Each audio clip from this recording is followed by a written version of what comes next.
आज इमरान खान साहब की बहनें एक प्रेस कॉन्फ्रेंस करेंगी 24 अक्टूबर 2019 की।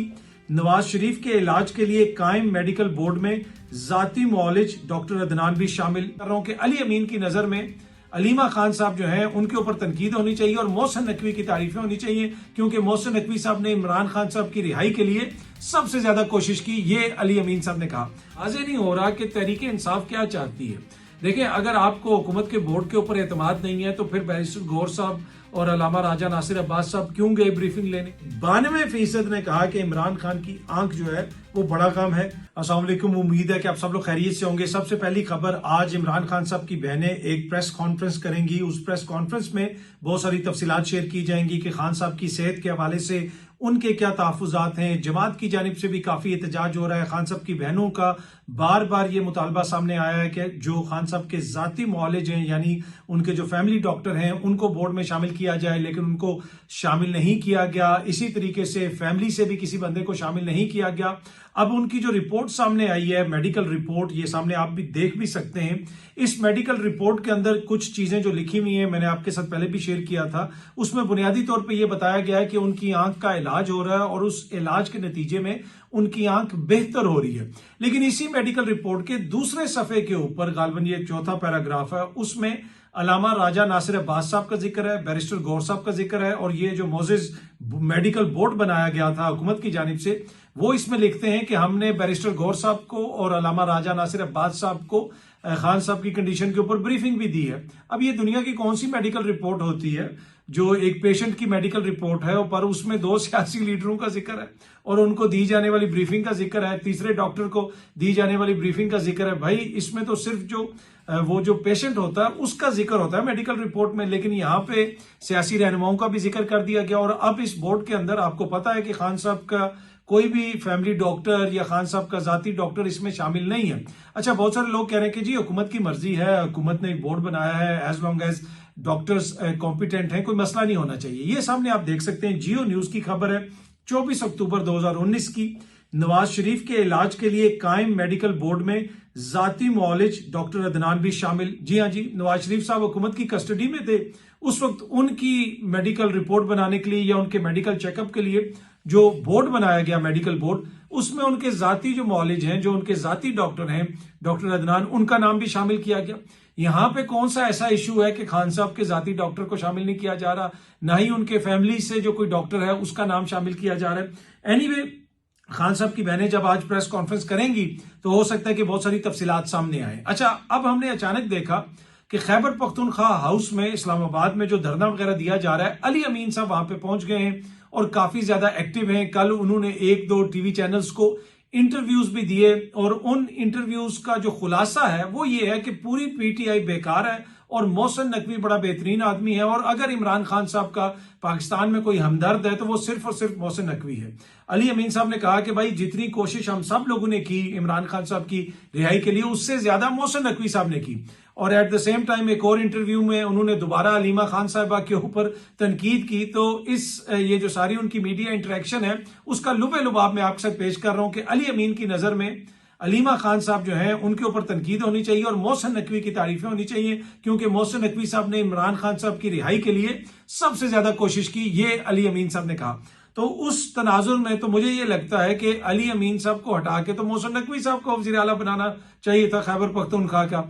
सोहेल अफरीदी को क्यों बना दिया? अच्छा, फिर अली अमीन साहब अचानक जो वहां पे नमूदार हुए, बहुत सारे लोग उसके ऊपर भी क्वेश्चन कर रहे हैं कि वैसे वो उस तरह नजर नहीं आ रहे थे।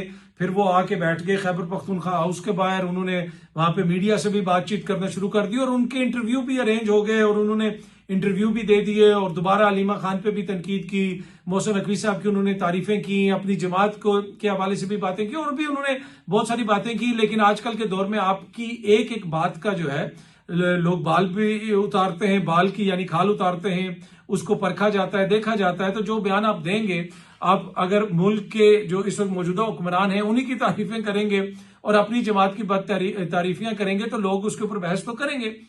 अच्छा, एनीवे, उसमें अली अमीन साहब ने और भी चीजों का जिक्र किया कि हमें एहतजाज कैसे करना चाहिए था, खान साहब ने क्या कहा क्या नहीं कहा, और एज ए पार्टी हम नाकाम हुए।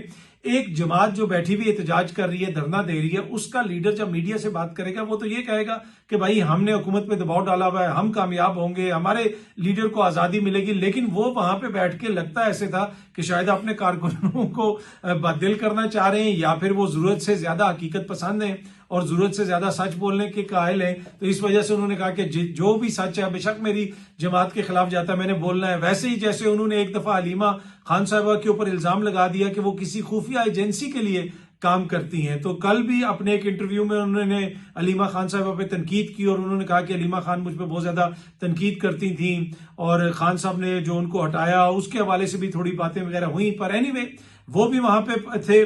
फिर शेर अफजल मरवत साहब भी आ गए। ये सामने आप वीडियो देख सकते हैं। जब शेर अफजल मरवत साहब आए, पहले तो सोहेल अफरीदी साहब ने उनसे मुलाकात वगैरह की, हाथ वगैरह मिलाया, लेकिन उसके बाद सोहेल अफरीदी साहब ने उनके साथ बैठना शायद मुनासिब नहीं समझा और वो उठ के अंदर चले गए।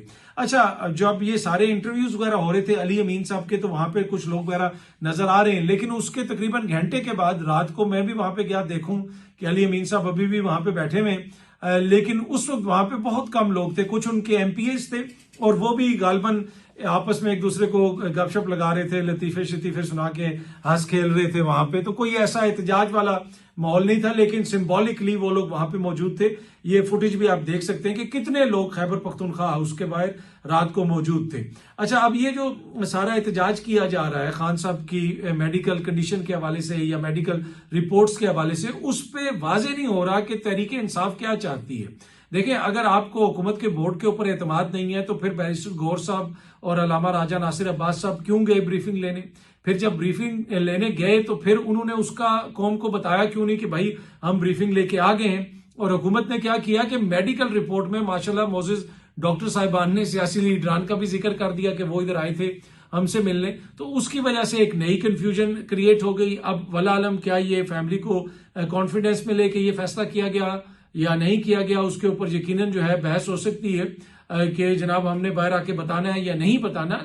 लेकिन वो जो एक पॉइंट है जिसके ऊपर ये एहतजाज कर रहे हैं कि खान साहब को जाती डॉक्टर तक रसाई नहीं दी जा रही, उनसे मुलाकात नहीं करवाई जा रही, अगर इन रिपोर्ट्स को वो मान रहे हैं, इन रिपोर्ट्स के ऊपर ब्रीफिंग ले रहे हैं, तो इट मींस कि फिर वो जो भी हुकूमत कर रही है उसको वो एक तरह से एंडोर्स कर रहे हैं। अच्छा, अब इसमें दो राय हैं। पाकिस्तान तहरीक इंसाफ के कुछ लोग जो है उनकी गुफ्तगू से ये लगता है कि वो चाहते हैं कि जिस तरीके से सिस्टम चल रहा है, जो हुकूमत कर रही है, वो हमें मान लेना चाहिए। लेकिन बहनों का उससे मुझे लगता है कि इतफाक नहीं है। अगर इस वक्त कहीं पे रेजिस्टेंस आ रहा है, अगर कहीं पे मुजाहमत आ रही है, अदरवाइज तो जो भी हुकूमत ने बोर्ड बनाया था उसको इन्होंने मान भी लेना था और हुकूमत ने जो कहा था कि इस बंदे को भेज दें, इन्होंने वो बंदा भी भेज देना था। लेकिन अगर कहीं से मजाहमत आ रही है तो वो खान साहब की फैमिली से आ रही है, खान साहब की बहनों से आ रही है, वो उसके ऊपर तहफुजात का इजहार कर रही हैं। वो ये कह रही है कि भाई ये तो नहीं हो सकता कि हमारी नुमाइंदगी भी वो करेगा जो जिसका नाम हुकूमत देगी। एक तो वो मेडिकल बोर्ड में किसी को शामिल नहीं कर रहे और ऊपर से ये मामला आते हैं। अच्छा, एनीवे ऑपोजिशन इत्तेहाद ने यह कहा है कि मुतालबात पूरे होने तक पार्लियामेंट हाउस में भी धरना जारी रखा जाएगा। दूसरी तरफ खैबर पख्तूनख्वा हाउस के बाहर भी धरना वगैरह दिया जा रहा है। अच्छा, कल तो सिचुएशन ऐसे लगी कि वो जो इतना इन्होंने धरना वगैरह दिया, ये एक बयान जो अली अमीन ने दिया है उसने तो ठंडा पानी फेंक दिया है पूरे धरने के ऊपर। अब कुछ लोग ये कह रहे हैं कि क्या धरना हाईजैक हो गया है। अच्छा, अब जरा आप इसको सोचें और इसको इमेजिन करें। तहरीक इंसाफ और खान साहब के खानदान वाले कह रहे हैं कि इमरान खान साहब को मुनासिब तिब्बी जो है सहूलतें नहीं दी जा रही, खुदा न खास्ता उनकी एक आंख जाया हो सकती है, बहुत बड़ा मसला है और उसके खिलाफ एहतजाज हो रहा है, हुकूमत के खिलाफ एहतजाज हो रहा है। मुलाकातें नहीं करवाई जा रही, खान साहब की फैमिली को नहीं मिलवाया जा रहा, वकला को नहीं मिलवाया जा रहा, जो जाती मौलिज हैं उनको कई महीनों से नहीं मिलवाया गया। इस सारे सिनारियों में जो एहतजाज हो रहा है उसमें तहरीके इंसाफ का साबिक वजीर आला सीनियर रहनुमा आके बैठता है और आके टीवी को यह बताता है कि भाई हमने जितनी भी कोशिशें की हैं इमरान खान के लिए वो तो कुछ भी नहीं है। असल अगर इमरान खान के लिए या उसकी रिहाई के लिए किसी ने कोशिश की वो तो मोहसिन नकवी है। तो इससे आप अंदाजा लगाएं कि फिर आप एहतजाज किसके खिलाफ कर रहे हैं। हुकूमत की तो आप तारीफें कर रहे हैं, तो फिर एहतजाज आप किसके खिलाफ कर रहे हैं। तो बहुत ज्यादा कंफ्यूजन आपको नजर आती है तहरीक इंसाफ के रैंक्स में। लेकिन जिस तरह मैंने अर्ज किया कि आज खान साहब की बहनों की जो प्रेस कॉन्फ्रेंस होगी, शायद उसके बाद कोई सिचुएशन क्लियर हो, पता चले कि आगे ये लोग क्या प्लान कर रहे हैं और चीजों को किस तरफ लेके जाना चाहते हैं। अच्छा, कुछ और खबरें भी हैं, वो भी मेरी कोशिश होगी कि आपके साथ शेयर कर दूं। एक तो स्टॉक एक्सचेंज की गुज़िश्ता रोज खबर आई कि स्टॉक एक्सचेंज 5149 पॉइंट्स की बड़ी मंदी, सरमायाकारों के 5 खरब 77 अरब रुपए डूब गए। जी हाँ जी, इतना ज्यादा पैसा सरमायाकारों का डूब गया। वो रोज कोई ना कोई खबर आती है जी नफसियाती हद से ऊपर चला गया, ये हो गया, वो हो गया। पेट्रोल की कीमतों में भी इजाफा हुआ, रमजान आने वाला है, आगे जो चीजें दीगर हैं उनकी कीमतों में भी कहा जा रहा है कि मजीद इजाफा हो जाएगा आने वाले दिनों में। उसके ऊपर भी हम रिपोर्ट करेंगे, सारी तफसीलात आपको बताएंगे, क्योंकि अब मीडिया तो महंगाई की बात ही नहीं करता। वो बड़े बड़े दोस्त साफी जो जाते थे, जिनको कोई बाबा मिल जाता था, इस बाजार में लोग गालियां दे रहे होते थे, उस बाजार में लोग जो है पीट रहे होते थे, वहां पे जनाब वो एक तरह से गिरिया किया जा रहा होता था कि कितनी महंगाई होगी। अब महंगाई उसके मुकाबले में 200-300 गुना बढ़ चुकी है, लेकिन अब मीडिया उस पर बात ही नहीं करता। लेकिन आप आम बंदे से पूछें कि उसकी क्या हालत हो चुकी है। अब तो 2 वक्त की रोटी जो है लोगों के लिए अफोर्ड करना मुश्किल हुआ है, लेकिन महंगाई के ऊपर उस तरह ज्यादा बात नहीं होती। एनीवे, हम पूरी कोशिश करेंगे कि रमजान में देखते हैं कि कितनी महंगाई होती है या नहीं होती, हुकूमत उसको कैसे कंट्रोल करती है, उसके ऊपर भी बात करेंगे। अच्छा जी, अब बहुत सारे लोग ये कह रहे हैं कि इमरान खान की आंख कोई कौम का मसला तो नहीं है, किसी और चीज पे बात करें, इंपॉर्टेंट चीजों पे बात करें। ये हर कोई इसके ऊपर क्यों डिस्कस कर रहा है, मीडिया क्यों इस पे बात कर रहा है। सीनियर सहाफी हैं गरीदा फारूकी साहिबा, ये सामने आप देख सकते हैं, उन्होंने भी एक जो है सर्वे करवाया अपने ट्विटर के ऊपर। उनका क्वेश्चन ये था कि कौम के लिए बड़ा गम क्या है, आप बताइए। क्रिकेट टीम की भारत से शिकस्त, और दूसरा ऑप्शन था कि इमरान खान की आंख। अब ये जो सर्वे उन्होंने करवाया एक्स के ऊपर, ट्विटर के ऊपर, गरीदा फारूकी साहिबा ने, तमगा इम्तियाज है गालबन, वो आगे उनके नाम के साथ टीआई लिखा है, यानी हुकूमत की तरफ से उनको तमगा भी दिया गया है। तो एक मोतबर सहाफी है, उन्होंने ये एक सर्वे करवाया।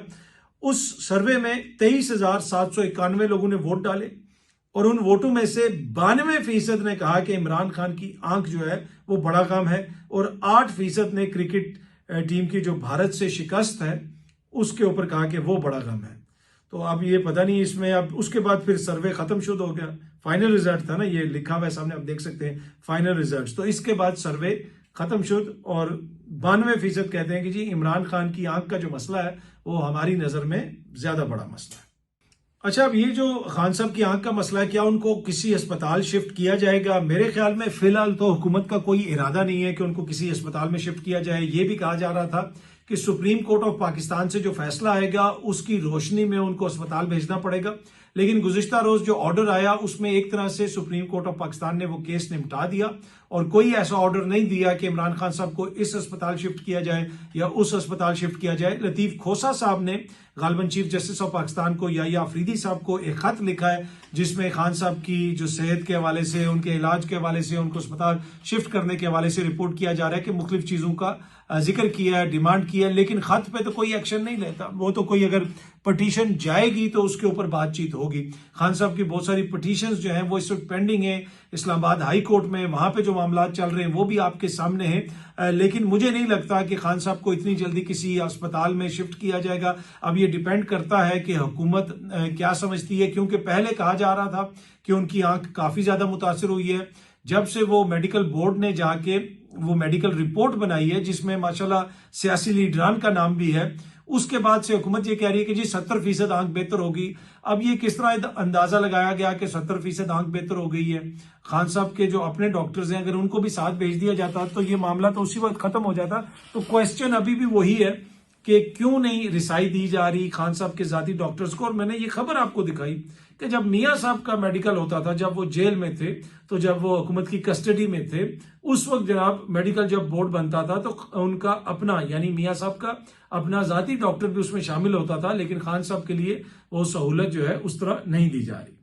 तो जनाब इस सारी जो एपिसोड अब तक हमारे सामने आई है उसका लुबे लुबाब ये है कि खान साहब की सेहत के हवाले से अब तक जो हुकूमत ने इक़दामात उठाए हैं, तो शायद तहरीके इंसाफ के कुछ जो हल्के हैं वो उस पर मुतमईन हैं, वो ये कह रहे हैं कि चीजें बेहतर हो रही हैं।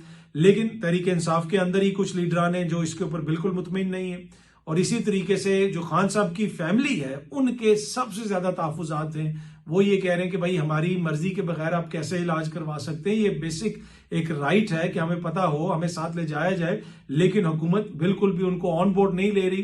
लेकिन उसी हुकूमत के वजीर दाखिला के हवाले से अली अमीन गंडापुर साहब कह रहे हैं कि अगर इमरान खान साहब का कोई सबसे ज्यादा हमदर्द है, किसी ने सबसे ज्यादा कोशिश की है उनको रिहा करवाने के लिए, तो वो मोहसिन नकवी साहब है। तो मेरे ख्याल में ये बात इमरान खान साहब तक पहुंचनी चाहिए। फिर सोहेल अफरीदी साहब की जगह जो है मोहसिन नकवी साहब को इजाफी चार्ज दे दें, खैबर पख्तूनख्वा का वज़ीर आला भी बना दें। वैसे भी वो सेनेटर भी हैं, वज़ीर दाखिला भी हैं, चेयरमैन पीसीबी भी हैं। तो अगर वो खैबर पख्तूनख्वा के वज़ीर आला भी बन जाएंगे तो कौन सी ऐसी क़यामत आ जाएगी, चीज़ें ज़्यादा बेहतर हो जाएंगी। तो मेरे ख्याल में अली अमीन साहब को बाकायदा तौर पर ये मोशन जो है मूव करना चाहिए खैबर पख्तूनख्वा की पार्लियामेंट के अंदर के जनाब इसके ऊपर अमल दरामद किया जाए।